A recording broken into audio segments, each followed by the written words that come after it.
questions that came in. Thank you guys so much for, again, keeping this Q&A going. It is some of the best parts of my day. Thank you guys for being engaged all around the world. One question came from a wife. The other question came from a husband. And of course, this is a question about relationships and marriage and how I feel the quarantine has an impact, and how has it impacted my own marriage, and how has it, from the wife, the woman had asked me, how has the quarantine impacted my marriage in a positive way? And of course, from the dude, he said, Rock, I got married the same time as you guys did last August. How do I keep this shit going? This quarantine is killing me. I need help. 10 exclamation points. Well, Dr. Johnson is here to help you, since I have my degree in experience, certainly not my doctorate. But so here's the thing that I can share with you, again, just through my own experiences. I have found that the quarantine has had a very positive effect on my relationship and my marriage. Certainly my relationship with my daughters, who are 2. Tia just turned 2 today, April 17th. And of course my other daughter, Jasmine, because we're here in the house every single day. But it's also had a really positive effect on my relationship with my wife. And you know, we get snippy with each other.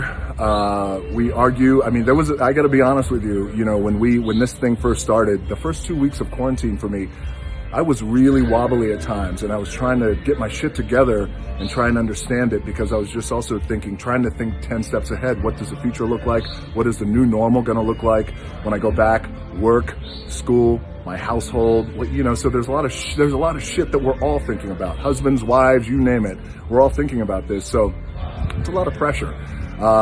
And I have found that with my wife, you know, so the first couple of weeks I was a little wobbly, and I found myself consistently apologizing to Lauren about every other day. Hey, I'm sorry. This is not my best week. This is not my best week. This is not my best day.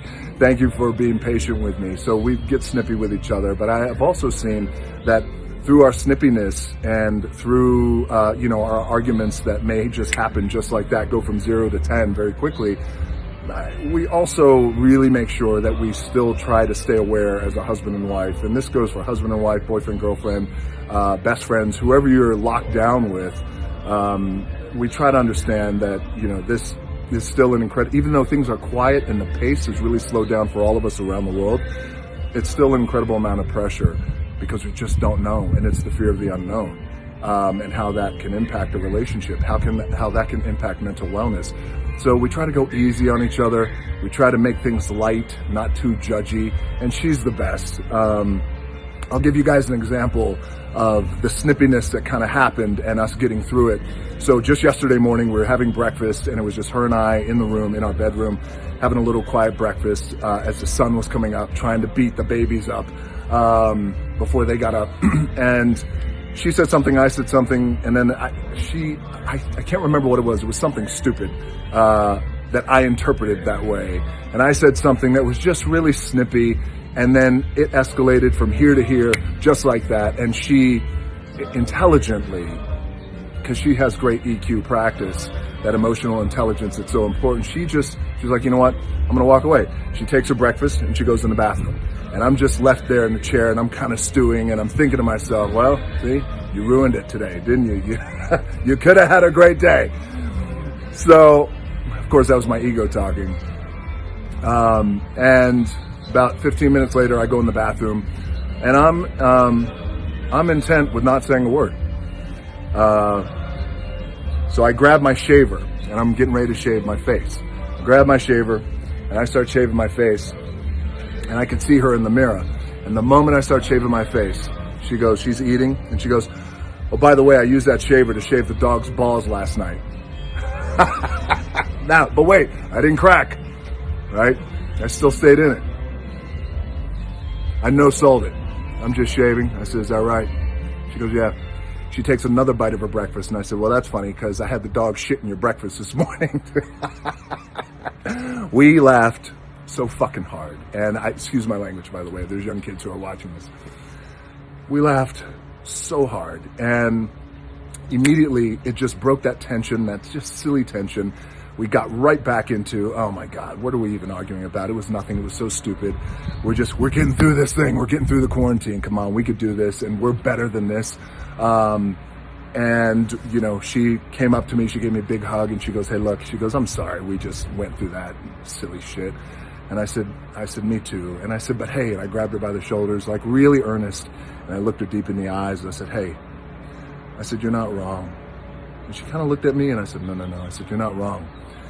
I said, baby, you're not wrong. You're just not used to being right. And I couldn't keep it going that long. We laughed again so hard. And so the point of this is to let you guys know that we're going through the dumb shit too, you know, and we try to make sure that it doesn't get too heavy. The arguments don't get too heavy or sludgy in this thing. And, you know, I talk to all my boys too, or we have our, you know, our daily and sometimes our weekly calls about how everybody's going through it. We take a mental inventory check. Lauren and I take a mental inventory check. I say, how you getting through? How you feeling? You hanging on all right? You know, and again, it's good to check in with your partners too, or your boyfriend, girlfriend, whoever it is. And also what I have found, what works for us, and I'll share this with you, is now's the time to really try and do your best to communicate and articulate your feelings as best you can. And even if you're not a good communicator, and at one time, I was the shits at communicating many moons ago, but I got a lot better at it. Because there's real power and value in communicating, especially being really direct with your feelings. Now's the time to do that. If you need to walk away, if you need to take a walk alone, if you need some alone time, some music time, meditate time, if you need to get a little physical outside, do your, you know, whatever exercises you're able to do outside, I would recommend that you do that, because, you know, nobody's a mind reader, and especially during this time, it's really important to do that. So we went through that yesterday, and then last night we poured ourselves a couple of glasses of Terramana. We had a nice little toast of gratitude, and then we started practicing making babies again. You're welcome. Showed her why they call me the Rock. Listen, all right, she's gonna pull me aside for that comment. She's like, what are you doing?